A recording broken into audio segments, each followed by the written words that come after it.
Muy bien, son puntualmente las 10:30 en toda la República del Paraguay. Seguimos en Monitor Económico y vamos a nuestra entrevista de esta jornada. Y tenemos el gusto de poder hablar con Marco González, él es Procurador General de la República, a quien ya saludamos. ¿Cómo estás, doctor? Muy buenos días. Muy buenos días, Samuel. Es un gusto muy grande poder compartir contigo y la audiencia. Bueno, hoy en el día después veíamos unos videos tuyos recientemente en esta semana, doctor, donde explicabas un poco la importancia de la creación de esta superintendencia de pensiones. Un debate que algunos dicen que se llevó de manera muy acelerada en las últimas semanas, pero que en realidad es un tema, y yo lo recordaba también en redes sociales, que es un tema que se viene hablando hace más de 10 años, ¿verdad? Hace mucho tiempo se vino hablando de la necesidad urgente de crear un regulador para las cajas de pensión y lastimosamente hubieron en varias oportunidades, proyectos que finalmente no prosperaron y que, bueno, en este caso sí se pudieron tener los votos necesarios como para poder crear esta figura de la superintendencia de pensiones. En ese sentido, queríamos conocer un poco su opinión al respecto, doctor. Sí, respecto Superintendencia. de la, Doctor, no está la muriendo su- su imagen. Ahora vemos de nuevo. Sí. perdón, sí, respecto de la objeción que se plantea al ritmo con que se aprobó, hay que tener en cuenta que desde el 2016 empieza a plantearse un proyecto serio, formal, pero el diálogo, la necesidad se plantea desde el 2005. De hecho, incluso quienes están en contra de la ley dicen, necesitamos una superintendencia. Y la ley lo único que hace es crear esa superintendencia. Ahora, el proceso discursivo es importante tener en cuenta eh, y por suerte estamos ante un público que tiene un análisis económico del caso y sabe la necesidad. Estamos ante unas disposiciones que han surgido, me refiero al proyecto que precedió a la creación de esta ley, es que se hicieron varios intentos para que estén dentro del Banco Central, para que la superintendencia tenga un desarrollo institucional fuerte, personas capaces, etc. Y objeciones como esas se fueron planteando durante mucho tiempo. Y finalmente, cuando se presenta hace 3 meses un nuevo proyecto, una nueva versión del proyecto, se hacen 3 audiencias públicas, pero 3 audiencias públicas y más de varios pedidos de comisiones, además de todos estos 6 años de discusiones que se tuvo y con fuerte trascendencia pública. A partir de allí, los representantes sindicales, los jubilados, los empleadores vienen y dicen, queremos nosotros abrir una mesa tripartita. Y de mesa tripartita, en discusiones diarias o día de por medio o semanales, durante más de un mes se han discutido y esa mesa sectorial presenta al gobierno este proyecto de ley, el gobierno hace algunos ajustes y se presenta al Congreso. Es decir, el proyecto que se aprobó, que hoy es ley, finalmente es producto de un amplio debate público durante muchos años y es un proyecto consensuado con por lo menos el 98% de los representantes sindicales de los sindicatos del país, de las asociaciones de jubilados y de forma unánime de los empresarios. Entonces, sí ha precedido un debate público. Y lo que es importante, y vos sabés mejor que yo, esto Samuel como economista, ¿por qué se necesita? Porque el que administra, ¿por qué se necesita un supervisor? Porque hay que controlarle al que está administrando el dinero de los trabajadores y el haber jubilatorio de las personas pensionadas. Y además vos sabés que es necesario porque aun cuando se administra bien, el BID tiene un análisis donde dice, en el 2050 van a colapsar todas las cajas. ¿Por qué? Porque van a haber más jubilados que trabajadores y eso, vos sabés que el sistema de reparto que tenemos en el país implica que el trabajador aporta para pagar el haber jubilatorio del jubilado, valga la redundancia. Entonces, hay que tomar medidas. Hoy día no se tienen estudios serios, uniformes. Cada caja hace su estudio actuarial con su metodología. Hay que unificar criterios. El Estado tiene que saber qué, cuándo y cómo se va a presentar un problema que va a requerir seguramente eh, tocar fondos del contribuyente para solucionar el problema. Entonces, obviamente esto impacta también en la credibilidad económica del país, porque sin un supervisor quiere decir que el Estado no es previsible en cuanto a los posibles problemas económicos financieros que puedan tener. Entonces hace a su credibilidad, a su solvencia, y si queremos ser un país serio tenemos que tener controlada controlado por lo menos los efectos que te pueden producir grandes desequilibrios económicos. Y obviamente este es un sector que puede provocar eso, y por eso es que hay que adoptar medidas que hagan previsible en la medida de lo posible los impactos que van a tener en el mundo económico o en el aspecto presupuestario o en el erario público, valga la redundancia. En este caso, yo quería consultarte algo. Esta mañana surgió y lo escuché en varios medios y quería confirmar o no contigo, doctor, es lo siguiente. El año pasado se firmaba un acuerdo, ya el gobierno anterior firmaba un acuerdo de un plan de reestructuración de varios temas que estaban pendientes en el Estado paraguayo con el Fondo Monetario Internacional. Y entiendo que este gobierno, cuando asumió, tuvo una reunión con los técnicos del fondo para ver cómo avanzaba ese plan de reestructuración del Estado, y había una recomendación del Fondo Monetario de que se tenía que crear una superintendencia de pensiones en Paraguay, porque hay esta alerta que usted bien decía de un déficit actuarial de la mayoría de las cajas. ¿Esta ley o esta superintendencia responde un poco a ese plan de reestructuración del Estado que se viene trabajando con el fondo, o es independiente a eso, doctor? A ver, lo que hace el fondo es un organismo multilateral y ve un poco, evalúa los riesgos de los países. Y obviamente para evaluar el riesgo tiene que tener datos ciertos. Pero no es solamente una mejor práctica que no exige, que sugiere el fondo, que reúne a todos los países, y de ahí es que surgen estas mejores prácticas. También los inversores, cuando ven al país, ven esto como un factor de riesgo. Si el país no tiene supervisado, regulado y controlado el sistema previsional, ojo, acá hay un riesgo, porque si explota este problema, obviamente va a disminuir su capacidad de pago, porque va a tener que atender al sector de jubilados, porque si no explota el país, ¿verdad? Entonces, no solamente una mejor práctica del fondo, del BID, sino del resto de los países. Entonces, básicamente, sí es una mejor práctica sugerida por el Fondo Monetario Internacional, más no es una exigencia. Y prueba de esto es de que es una sugerencia de mejor práctica ya desde el 2005, no hoy, ¿verdad? Claro. Entonces, finalmente, ellos, ¿verdad? El fondo es una entidad multilateral que también evalúa los riesgos de los países, y como cualquier otro organismo multilateral, es uno de los puntos que atiende para, como las calificadoras de riesgo, ¿verdad? Las calificadoras de riesgo no nos exigen, pero sí ellos no evalúan en función de los diferentes factores, y este es uno de ellos. Claro. Ahora, esta recomendación no está ligada a esa sugerencia que usó este gobierno de pedirle una línea de crédito de 400 millones. No es un condicionamiento, pero sí fue una sugerencia, doctor.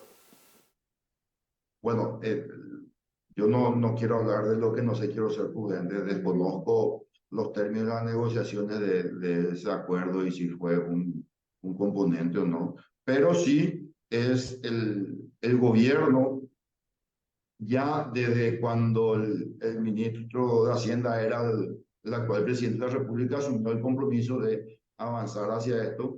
El gobierno anterior, en el último tramo, ratificó un compromiso con los organismos multilaterales y dijo: estos son los aspectos prioritarios para el país, y puso uno de ellos la creación de una superintendencia. Incluso después, en el acuerdo que se firmó con los representantes sindicales, se dice: vamos a avanzar luego de esto a una reforma del sistema previsional, así como también es prioritario el estudio de, por ejemplo, el proyecto de ley de garantía mobiliaria, que también es una sugerencia de mejor práctica, nunca una imposición. Claro, claro. Ahora, señalaste un punto que me pareció importante que lo hayas indicado, doctor, que es respecto a al déficit actuarial y al problema que Paraguay podría llegar a tener en términos de pago a sus acreedores si es que eventualmente no hace los ajustes en cada una de las cajas o no hay un supervisor que obliga a esos ajustes, porque solamente este año en la caja fiscal se están sacando dinero de impuestos para cubrir ese déficit en casi 300 millones de dólares, incluso se proyectaba que para los próximos 2 o 3 años podría llegar a ser 500 millones, con lo cual ahí hay un fuerte componente de un gasto público importante que se está teniendo que cubrir con impuestos cuando eso tendría que cubrirse con los ahorros de los propios aportantes. Si eso después lo trasladamos y comienza a entrar en una situación similar, la caja de IPS, la caja bancaria, la caja municipal, estamos hablando de una situación sumamente compleja que dejaría en términos de pagos, digamos, en una posición muy complicada al Estado y es por eso que es ahora que se hay que tomar las medidas como para evitar eso y que Paraguay no tenga ese riesgo de imposibilidad de pagos a futuro, doctor.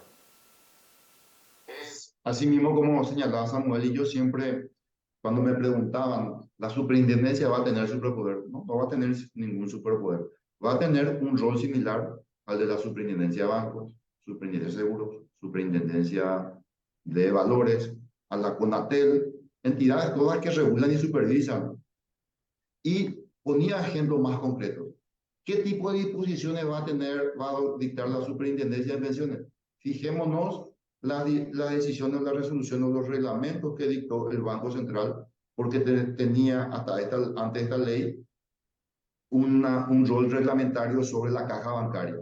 Y lo único que dice, caja bancaria, haceme tu cálculo actuarial a ver cómo vos te proyectas. A ver, caja bancaria, vos tenés estos gastos y decime un poco cómo se justifican o de dónde salen.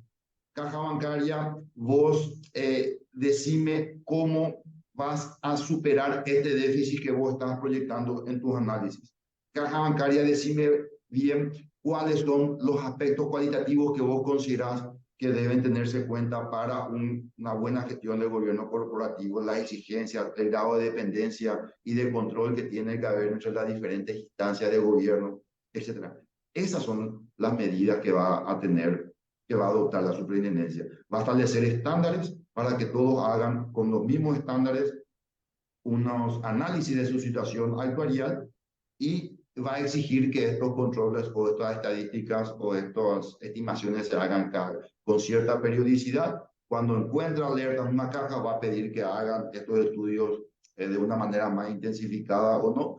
Esas son las disposiciones que va a dictar el Consejo Supervisor y que va a pedir, donde la superintendencia va a exigir su cumplimiento. Y se va a solucionar también, doctor, un problema, porque hace un año puntualmente el directorio del Banco Central hizo algunas observaciones, incluso una sanción para la caja bancaria sobre algunos manejos administrativos, y la respuesta que le dio la caja bancaria es, bueno, sos mi regulador. Y ahí entraron en una controversia, ¿verdad?, de que si hasta dónde el Banco Central, con su superintendencia de bancos, puede intervenir en lo que está ocurriendo en la caja bancaria. Con la creación de una superintendencia de pensiones, esa discusión ya se elimina porque evidentemente va a ser su regulador natural, doctor. Tocaste el ejemplo claro. El Banco Central, según la ley, la caja siempre las dos superintendencias le controlaban, pero no había un poder regulatorio. Entonces, con la reforma de la ley del 2018, la ley orgánica del Banco Central, se mete la facultad expresa de regulación. Recién en el 2018, el Banco Central tiene la competencia y en el 2019 dicta estos reglamentos para la caja. Y a partir de allí, la caja cuestiona la competencia del Banco Central, el Banco Central gana la batalla judicial y dice, Banco Central es competente. Y a raíz de los incumplimientos de las cajas, a esa reglamentación del Banco Central, es que se imponen sanciones. Así mismo es. Ahora, otro tema también. Hablaste de los superpoderes, que fue uno de los temas que se debatió bastante, ¿verdad? ¿Hasta dónde va a alcanzar la competencia de verificación y también establecer sanciones eventualmente de este superintendente de pensiones? Y el superintendente también, ¿a quién va a tener que responder directamente si es que ocurre alguna irregularidad? Porque ese fue un tema que se debatió, incluso se hicieron algunos ajustes en la redacción del proyecto de ley que hoy ya está sancionado. El esquema básicamente es el Consejo dicta el reglamento, el superintendente supervisa, ejecuta, exige su cumplimiento y eventualmente sancionar. ¿A quién le va a poder sancionar? A, a las cajas, a sus administradores y a todos los que funjan de administradores o todos aquellos que realicen alguna actividad sin contar con la autorización previa necesaria para dedicarse a esa labor. Entonces, sobre ellos va a poder ejercer su rol sancionatorio esta superintendencia. A nivel gobierno se ha decidido, no, por lo menos en la redacción que yo leí de este consejo, no está, digamos, especificada claramente quién va a estar en la presidencia de ese consejo. Sé que va a haber un representante del Banco Central, uno del Ministerio de Economía y otro del Ministerio del Trabajo. Pero ¿quién va finalmente a presidir y va a ser el superintendente de pensiones, doctor? Hay que separar. El consejo está compuesto por los tres representantes que vos mencionaste, más los representantes de los jubilados El sector privado, sí. y sector privado. ¿Quién va a presidir ese consejo? Lo va a determinar el Poder Ejecutivo a través de PEP. Eso dice la ley. Ahora, ¿quién va a designar al superintendente? Es otra cosa. El superintendente va a hacer, hay requisitos de cualificación que tiene que venir del mundo financiero, seguro de pensiones, y se tiene que hacer a través de un concurso que va a guiarlo este consejo, que va a ser una terna y lo va a designar el presidente a través de un decreto. O sea, no es que va a salir directamente de una de estas instituciones. Exactamente. Exactamente. Es básicamente la misma gobernanza que existe en el Banco Central respecto de sus superintendentes. El Banco Central reglamenta, el superintendente ejecuta, el Banco Central, el directorio hace la terna, el presidente designa quién es el superintendente. Sustituimos acá al directorio por el consejo que está conformado de manera mixta y tenemos el mismo esquema de gobernanza. Ya. Y en este caso, también esta superintendencia, hoy por ejemplo tenemos al Banco Central con una superintendencia de bancos, superintendencia de seguros, recientemente se ha creado la superintendencia de valores y esta superintendencia que se acaba de crear ayer de pensiones también va a estar bajo su paraguas o va a ser aparte, independiente a ese, digamos, gran esquema que ya está concentrado con el Banco Central. Hasta la última versión, esta superintendencia iba a depender del directorio y se iba a integrar a ese esquema. Pero este fue un pedido fuerte y desde hace 7 años que es un reclamo de principalmente de los sectores sindicales, dicen, no queremos que esté en el Banco Central. Nosotros le decíamos que era una garantía, pero finalmente ellos no quisieron y es algo que aceptó el gobierno porque finalmente es más necesario que exista un regulador a que dependa del Banco Central. Entonces, finalmente se garantiza que no va a depender del Banco Central, pero se tiene una configuración de organismo autónomo por fuera del Banco Central. O sea, dependería directamente de quién, de Presidencia de la República. No, tiene una configuración de autonomía. Básicamente tendría el mismo estatus que el Banco Central, que la CONATEL o que otro regulador autónomo. Ya. Y ahora, ¿cómo es el proceso? O sea, se promulga la ley, se hacen las reglamentaciones. ¿Cuándo eventualmente se estima, después de la sanción de esta ley, podría comenzar a operar y hacer sus primeras acciones esta superintendencia, doctor? Hay un periodo de transición de 2 años, principalmente porque se tienen que crear las partidas presupuestarias, se tienen que hacer concursos para la designación de autoridades, superintendentes, funcionarios, se tienen que designar los representantes del sector privado para conformar el consejo. Entonces yo creo que eso, si no para este año, principio del año que viene, se deberían hacer. Después otra vez hay un periodo de transición para que las reglamentaciones que se emitan se hagan con un proceso de gradualidad, así como lo hizo el Banco Central con la caja bancaria, de mira, estas disposiciones, estimame vos, después planteame alguna proyección y después el superintendente le va a decir, bueno, hacemos esto, pero hacemos de manera gradual en un proceso de cobertura para ir haciéndolo de manera racional y eso va a llevar un periodo porque básicamente depende mucho de las capacidades presupuestarias que tienen que generarse, ¿sí?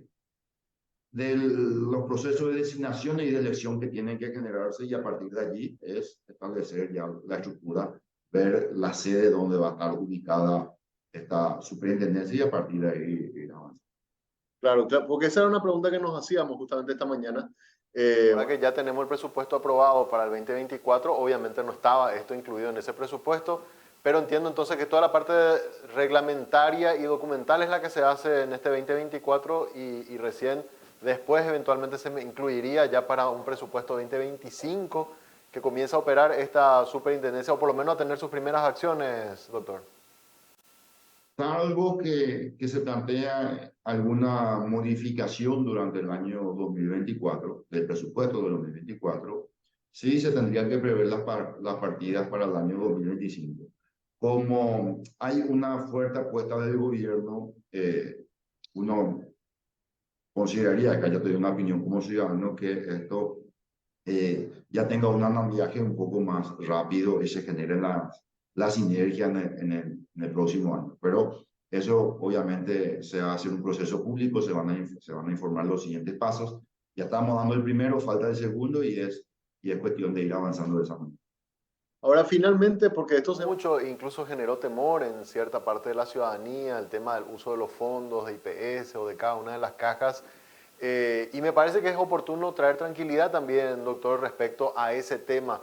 Acá el sistema de reparto se mantiene igual, los aportes que cada uno hizo durante su periodo, digamos, laboral no se tocan. O sea, esto lo que viene a hacer es crear un ente que controle cómo se están administrando cada una de las cajas, doctor. No se sustituye la administración de las cajas, va a estar en cabeza de las mismas personas que ahora están administrando, solamente que va a haber un supervisor que va a controlar esa actividad. No se sustituye, no puede haber ninguna exigencia de a dónde destinar los fondos. La superintendencia le va a poder ofrecer un menú, como lo hace el Banco Central a los bancos. Le puede decir, vos podés invertir en estos activos o podés invertir en los activos que quieras siempre que tengan este grado de liquidez, de rentabilidad y de seguridad. Le va a establecer parámetros que tienen que respetar y allí cada caja va a ser autónoma para tomar su decisión. Ya, perfecto. Y la cuestión de los repartos y para jubilarse, sé que parece un poco absurdo a veces, ¿verdad? Para la gente que está metida en el tema, pero es importante reforzar de que por lo menos en principio esta superintendencia, esa parte todavía no se va a analizar. De ninguna manera. En esta ley no se toca absolutamente nada del sistema de reparto. Al contrario, se reafirma que cada caja se va a regir por su ley orgánica, es decir, continúa vigente. Y no se toca ningún parámetro para la edad jubilatoria, la cantidad de años, aportes, etc. No se toca. Todos esos aspectos se van a tocar en la mesa tripartita que va a conformar el consejo que se crea por esta ley para discutir todos los aspectos, escuchar a todas las partes y elaborar un proyecto de ley para una reforma posterior del régimen previsional paraguayo. Pero de eso no se toca. Claro, y ahí tocaste una pregunta nomás que tenía, porque lo que yo le había escuchado al ministro de Economía era que una vez que se creaba esta superintendencia se va a hablar, o sea, el siguiente paso, el siguiente estadio es el proyecto de ley de pensión universal. Eso sería ya a posteriori que esto esté funcionando. Exactamente, en el acuerdo que firmaron las centrales sindicales, los representantes de jubilados y empleadores, con el propio presidente de la República, el ministro de Economía, la jefa de gabinete, la ministra del Trabajo, y a mí me tocó suscribir como testigo, es justamente este el primer paso, crear un supervisor. El siguiente paso es crear una mesa, invitarle a todos los actores, discutir todo el tema, ver cuáles son sus preocupaciones, ver cuáles son sus exigencias, ver qué cuestiones pueden renunciar, qué cuestiones son irrenunciables, tratar de encontrar consensos mínimos para construir un proyecto de reforma más grande, más ambicioso, pero que va a llevar su tiempo de discusión porque hay muchos intereses en juego. Entonces, hay, por ejemplo, derecho adquirido que no se puede renunciar. Entonces, hay muchos aspectos a considerar que van a ser debatidos en su momento, pero eso es después de conformado el consejo establecido por esta ley. Excelente. Doctor, te agradezco mucho. Gracias por estas aclaraciones respecto a un proyecto de ley bastante importante que, bueno, ahora ya ha sido sancionado, así que vamos a darle seguimiento también a todo a este proceso. Muchas gracias por compartir con nosotros esta mañana. Muchas gracias, Samuel. Y si me permitís un solo aspecto, ¿verdad? Sí. Cuando en la forma de encarar un proyecto de reforma del sistema previsional, siempre en la teoría, en la doctrina y cuando uno asiste a eventos internacionales, eh, ponen un poco dos ejemplos antagónicos. El caso de Francia, que los chalecos amarillos, que se intentó llevar a cabo una reforma eh, sin consulta, provocó un estallido social. Y el caso Uruguay, donde se presenta un proyecto de ley, luego el presidente de la República lidera un diálogo con todos los sectores, visita a todos los partidos políticos, centrales sindicales, y escucha y va incorporando ajustes a ese proyecto, que es el modelo exitoso que todo el mundo recomienda seguir. Y Paraguay, si todo sale bien, si se replica el mismo modelo ahora, con la reforma grande que se viene, creo que va a ser un mejor ejemplo porque ya busca que el proyecto en sí nazca consensuado después de un debate público. Entonces, creo que estamos por el buen camino. El gobierno invita a todos los actores a que se sumen, luego lo va a hacer formalmente, a que planteen sus opiniones, sus objeciones, sus reparos, comentarios, esperanzas, anhelos que quieren ver traducidos en un proyecto de ley, y para que acerquen, que se va a tener en cuenta, se le va a escuchar, se le va a sentar a la mesa, y porque estamos convencidos de que es el único camino para avanzar hacia esto. No hay otra forma, porque tiene que tener un costo mucho mayor que nadie estaría en condiciones de asumir. Ahora que ya salió, porque tocaste, pregunto, doctor, esta gente que se estuvo manifestando en estos días, ¿va a ser invitada también a dar algún aporte en este proceso de reglamentación de la ley, como para que también de alguna manera puedan ser escuchados sus reclamos? En estas últimas semanas hay dos sindicatos a los que se le puede identificar, que son el sindicato de IPS y el sindicato de Citrande, ¿verdad? Sí. El de IPS fue invitado a participar de esta mesa tripartita. Ellos habían manifestado objeciones durante todos estos años que se han traducido en el proyecto, pero ellos no quisieron participar de esa mesa tripartita. Por una cuestión conceptual, dijeron no queremos participar, pero fueron invitados. En la mesa tripartita sí participó el secretario general de Citrande, participó con sus comentarios, participó en las reuniones, y él fue muy claro, ¿verdad? En principio él no veía objeciones, pero él fue muy claro: yo tengo que esto someter a mi asamblea, y fue su asamblea la que no le aprobó el proyecto de ley final, pero sí estuvo en la mesa, sí fue invitado, y de la misma manera se va a encargar. Se le va a invitar a todos los actores, ellos van a ser invitados, ellos van a ser escuchados, ellos pueden presentar todas las alegaciones que quieren, y eso va a hacerlo con mucho gusto y en el marco del debido respeto que todos se merecen. Claro. Me parece muy oportuna la última acotación. También aclarar un poco ese tema respecto a las manifestaciones que tuvimos y de que esta gente también fue invitada a participar de ese proceso de diálogo. Doctor, te agradezco mucho por tu tiempo. Gracias por compartir con nosotros esta mañana. Gracias a vos, Samuel, que tenga buen resto de jornada.